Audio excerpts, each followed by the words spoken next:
ஆசீர்வதிக்கும் தேவன் நம்மை ஆசீர்வதிப்பாரே. துதி ஸ்தோத்திரம் இயேசுநாதா, துதி உமக்கே என்றுமே. இன்று ஒரு வசனம். தேவரீர் பூமியை விசாரித்து அதற்கு நீர் பாய்ச்சுகிறீர். தண்ணீர் நிறைந்த தேவ நதியினால் அதை மிகவும் செழிப்பாக்குகிறீர். சங்கீதம் 65:9. அன்புக்குரியவர்களே, இயேசு கிறிஸ்துவின் இனிய நாமத்தில் உங்களை வாழ்த்துகிறோம், ஆசீர்வதிக்கிறோம். தேவனாகிய கர்த்தர் உங்களை அன்போடு விசாரிக்கிறார். சகல நன்மைகளையும் தந்து நீர் பாய்ச்சுகிறார். தேவ நதியினால் உங்கள் வாழ்க்கையை மிகவும் செழிப்பாக்குகிறார். தெய்வீக ஆசீர்வாதங்களுக்காக கர்த்தரை அன்போடு அவரை துதியுங்கள். தண்ணீர் நிறைந்த தேவ நதியை கொண்டு வந்து உங்களுடைய வாழ்க்கையையும் குடும்பத்தையும் செழிப்பாக்குகிற கர்த்தரை துதித்து மைமைப்படுத்தாமல் இருப்பது எப்படி?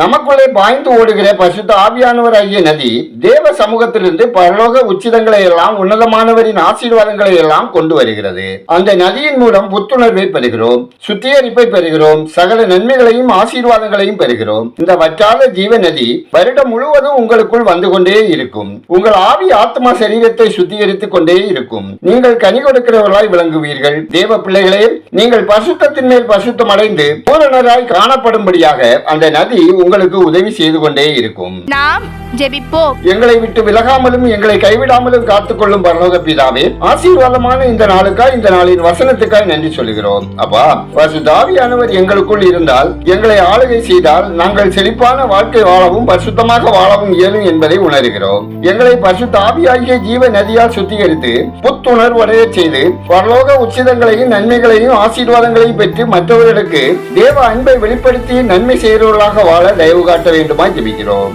ஆண்டவரே, உங்க அன்பு பிள்ளைகள் அனைவரின் சூழ்நிலைகளை அறிவீர். அவர்களின் வறுமை, வேதனை, தரித்திரம், கடன், வியாதி, பயம் யாவையும் நீங்க செய்து செழிப்பான, அமைதலான, ஆரோக்கியமான வாழ்க்கை வாழ வழி நடத்துங்க.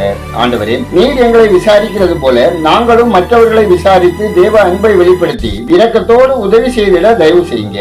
ஒவ்வொரு குடும்பத்திலும் தேவ சமாதானம் நிறைந்திருக்கவும், பெற்றவர்கள் பிள்ளைகள் மத்தியில் தேவ அன்பு ஊற்றப்படவும், பிறந்த நாளை காணும் பிள்ளைகள் ஆசீர்வதிக்கப்படவும், வாலிப பிள்ளைகள் கர்த்தருக்கு பயந்து தீமைக்கு விலக்கி தங்களை காத்துக் கொள்ளவும், ஒவ்வொருவரின் அனுதின தேவைகள், பொருளாதாரம், அப்பம், தண்ணீர் ஆசீர்வதிக்கப்படவும் ஜெபிக்கிறோம். ஆண்டவரே, இந்த நாளில் உலகம் எங்கும் உள்ள திருச்சபை ஆராதனைகளில் கர்த்தருடைய பிரசன்னமும் பரிசுத்த ஆவியானவரின் ஆளுகை வேண்டுமாயும், விசுவாசிகள் தேவ சத்தம் கேட்கவும், ஊழியர்கள் தேவ வசனத்தை கருத்தாய் போதிக்கவும், சத்தியத்தை கேட்கிறவர்கள் பாவ மன்னிப்பின் நிச்சயத்தோடு மனம் திரும்பவும் கிரியை செய்யுங்க. தேசம் ஆசீர்வதிக்கப்படவும், தேசத்தின் பாதுகாப்பில் தேவ கிருபை வேண்டுமாயும், ஆட்சி பொறுப்பில் இருப்போர் உண்மையாய் நேர்மையாய் செயல்படவும் தேவரீர் அனுகிரகம் செய்ய வேண்டுமாய் ஜெபிக்கிறோம். எங்கள் ஜெபத்தை கேட்டு பதில் தருகிறவரே உமக்கு நன்றி செலுத்துகிறோம்.